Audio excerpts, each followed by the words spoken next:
I never thought the man who promised me forever would be the one to shatter my heart on the very day we were supposed to become husband and wife.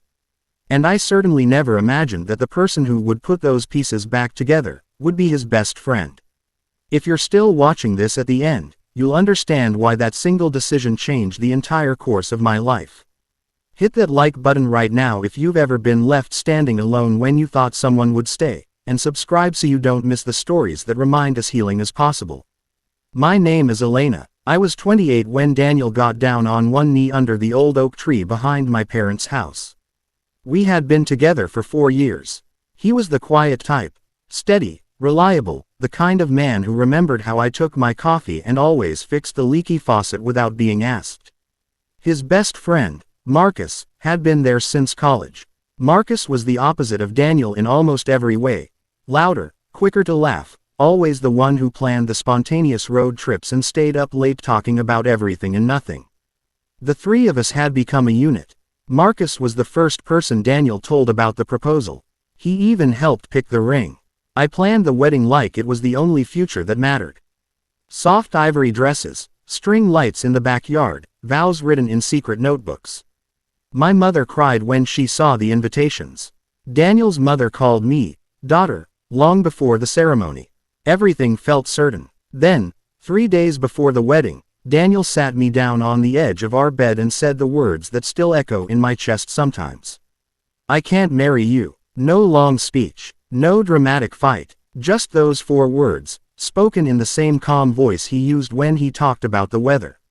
He said he loved me, but not the way a husband should. He said the thought of forever made his chest tight.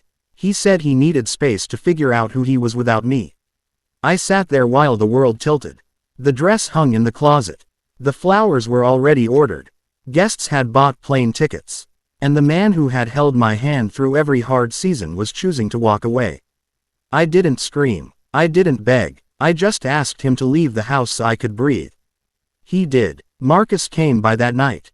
He found me on the kitchen floor, still in the same clothes, staring at the engagement ring I had taken off and placed on the counter. He didn't offer empty comfort. He just sat down beside me, shoulder to shoulder, and stayed quiet for a long time. He's an idiot, Marcus finally said. But you're not broken. I didn't believe him then. The next weeks were a blur of returning gifts, canceling vendors, and explaining to relatives that the wedding was off. People meant well, but their pity felt heavier than the silence.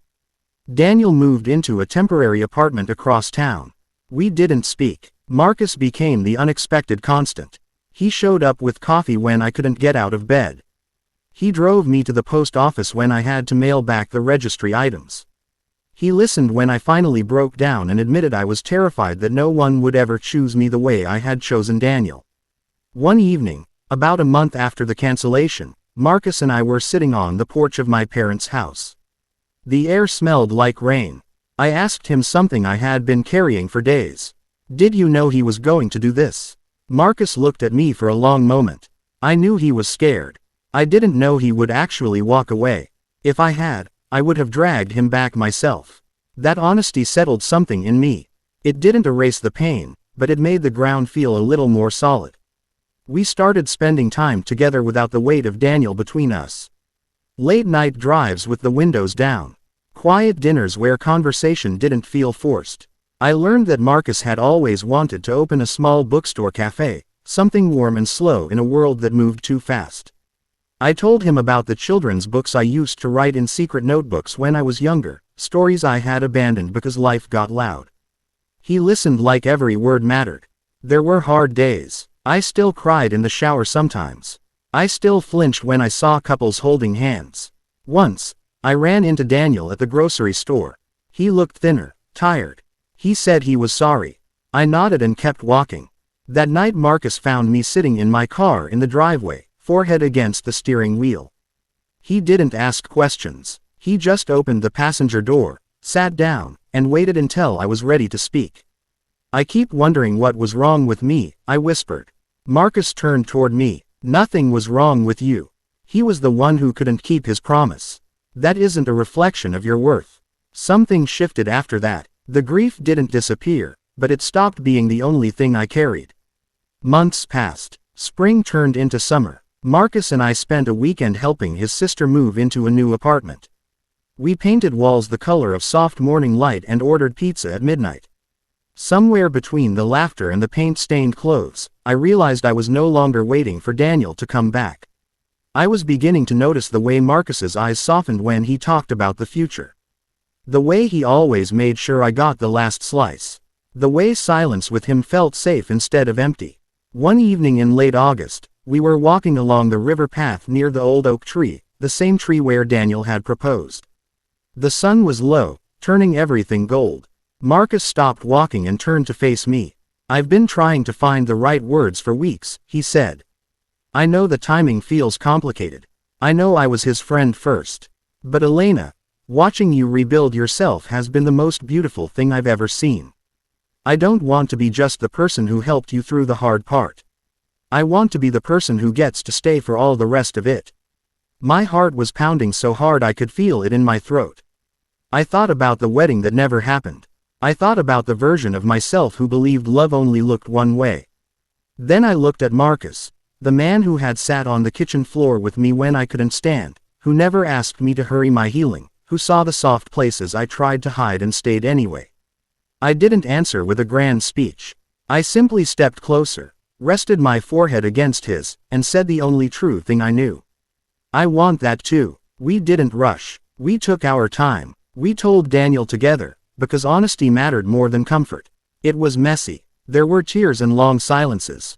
But eventually Daniel looked at both of us and said, "I hope you treat her better than I did." It wasn't a blessing. Not exactly, but it was a release. 2 years later, under the same oak tree, Marcus asked me to marry him. No grand production. Just the two of us, the soft sound of leaves, and a simple question that felt like coming home. This time, when I said yes, my voice didn't shake with uncertainty. It was steady, certain, full. We got married on a quiet Saturday in autumn. No huge guest list, just the people who had walked with us through the breaking and the rebuilding. My mother cried again, but this time the tears were different.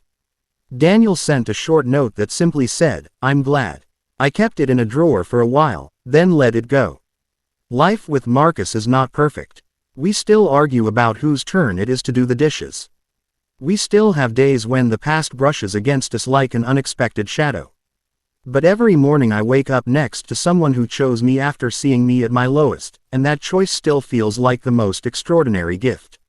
If there is one thing this journey taught me, it is this: the ending you planned is not always the ending you need. Sometimes the person who was standing slightly off to the side, holding the pieces while you learned how to stand again, is the one who was meant to walk the rest of the way with you. If this story reached any part of you that still feels abandoned or unsure, know that the right love does not require you to shrink. It waits, it stays, it rebuilds alongside you. If you made it all the way to the end with me, thank you. That means more than you know. Leave a like if this reminded you that heartbreak is not the final chapter, and subscribe so we can keep telling the stories that prove second chances are real. Your support helps these voices keep reaching the people who need them most. And if you're still carrying a "what if" in your chest, maybe it's time to stop looking backward and start noticing who has been quietly holding the light for you all along.